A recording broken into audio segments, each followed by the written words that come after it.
Harsin is having? What's allowed him to have more reps and opportunities? Gosh, that guy is. You know what?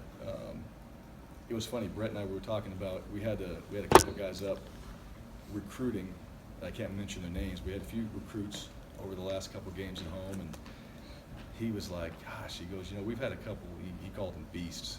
Because you guys had a couple beasts come in here as recruits. He goes, "The only other guy I really remember that I thought that ever about was Alexander Madison when he came up." And certainly he's starting to show that. I mean, Alexander, he's a true freshman. He had that big hit in the BYU game against a real dude, and was able to, lay into him a little bit. He had the big touchdown run last night, or in the game against Wyoming. Jeremy got a little bit tired. You put Alexander in there. He rips one off. They're trying to pull the ball out. The kid he's very bright. He's very humble, hungry. He attacks it, and the other guy is Robert Mahone. He's right there with him. You don't want to play both guys when you have McNichols. It'd be a waste of utilizing somebody. And you got Ryan Wolpen and Devin Demas and those guys back there as well. But I think those two guys are what you saw in that last game, downhill physical runners. And Alexander's a guy that can punish it, and he's probably better at receiving than most people would give him credit for. He can catch, and J-Max kind of was your receiver guy in vertical, but I think Alexander eventually can do all those type of things. When you're coming off, a loss like that, you've had obviously had to rally the guys before. What's the keys that you try to get across to them after that about going forward, and even if certain things are out of their control now, be it the conference, to still trying to keep going? Yeah, certainly.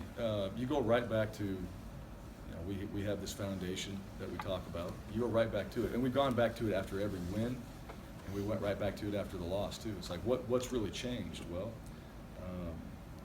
you're not in the driver's seat, but to be honest with you, you're not in the driver's seat until the end of the year anyway. That all has to play out. So we go back and look at it and say, hey, this is our mission, here's our blueprint, here's our goals, and here's how we're going to accomplish it. Nothing's really changed that way. I think anytime naturally in any business, when everything's good, everybody's good. When things go bad, now you get to really find out who's all in. That's what you get to find out. And these guys were awesome. They came out and practiced.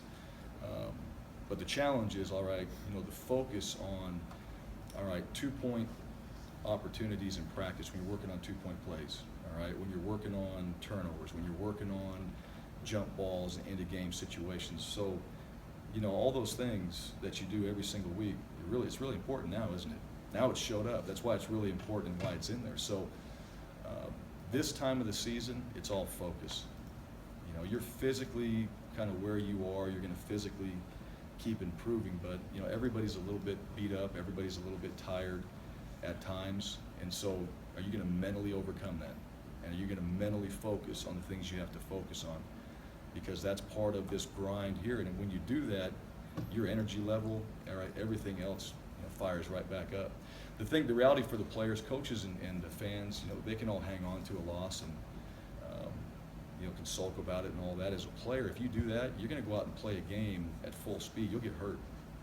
You'll physically get hurt if you don't go out there with your mind right and thinking about that particular player, play, and what you're doing. That's why as players, they flip the switch like that. They put smiles back on their faces and they go to work, because if you don't, you're going to go out there and something bad's going to happen. And it's not just a loss. And so, I understand that as a player, former player, we lost the game, but we don't play the game. So coaches pick their guys up, get them ready to go play. And we got San Jose State. We might have our best performance we've had of any time we've been here. And that's really the bright side of the opportunities every week, is you have a chance to go out there and do something maybe better than you've ever done playing this game or coaching this game. So don't take that for granted. Happy birthday, by the way. Thank you. The past 2 games, you've gotten up 14-0 in each game, and they've come kind of rapid fire, some Right.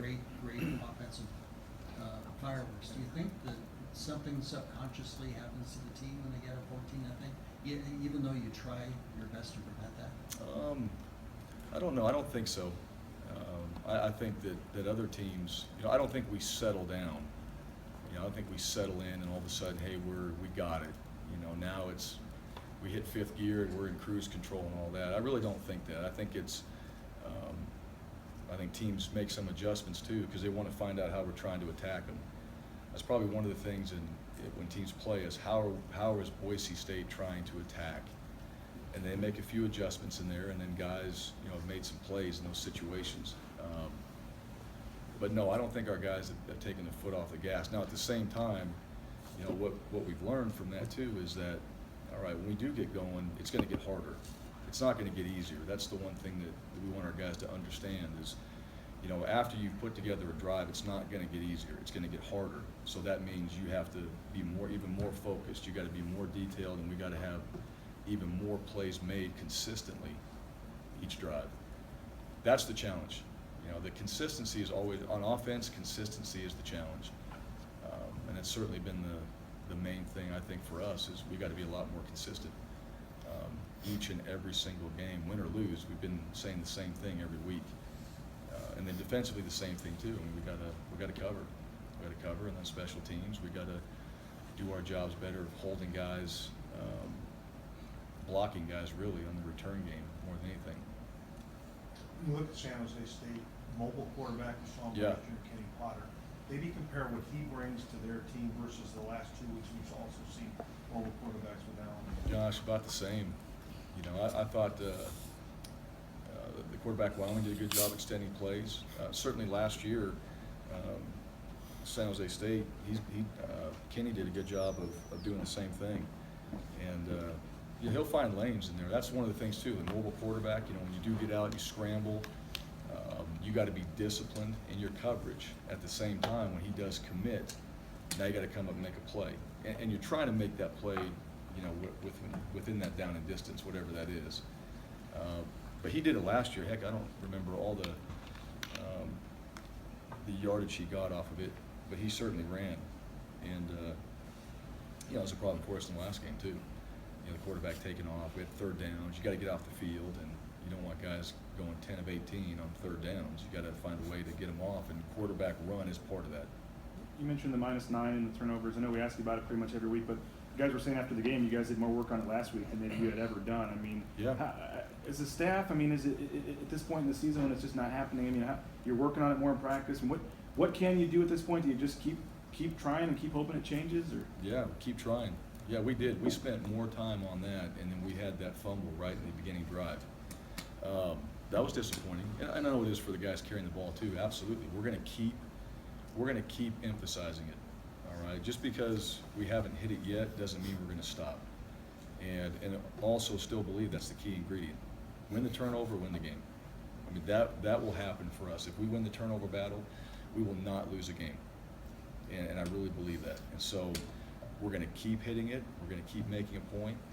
But also those guys too, it's got to be as important to them and understanding that, and then really doing it. It's not about the game. It's everybody's focused in the game, and you're playing hard in the game. It's about the time when you go out to practice today, and pre-practice you're working on it. Like for a quarterback, I always tell them you can never get enough reps. Every rep is a game rep, even if it's not full speed. You're still doing it in your mind. Well, it's no different. It's got to be that way for every ball carrier as well. And the ball came out 3 times, and we watched some tape on it. We've looked at why, but it's got to stop. And there's really no other way to put it than that. It's got to stop, because if we go minus again, then we put ourselves in a position to get beat. With right after the game, I know you said that you guys will always put in Ford's hands again. Yeah. I mean, sometimes I forget he's midway through his sophomore year of college. Do you talk with him, make sure confidence and everything is good moving forward, or I mean, I guess Sure. just how do you handle that this week? Yeah, just like anything else, even when it's, you understand the position. I guess that's the main thing.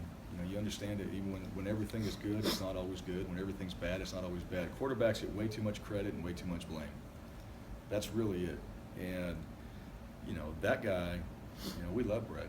We'll put him out there, and I'm going to do a better job for him. Every coach will do a better job for him. He's going to work harder and do a better job for the team and the guys on offense. But Brett's a great leader. Brett studies, and that guy can flat out play. And he won 7 games, he lost 1. So, is there a big problem there? No. But we've handled every game the same way. And the thing for Brett, now we had that disappointment, and as a young person, not just as a football player, but as a young person, it's really important that you handle disappointment the right way. And I think he's done a really good job of that. I think he'll come back and he's going to have a great week of prep, and he'll have one of his best games.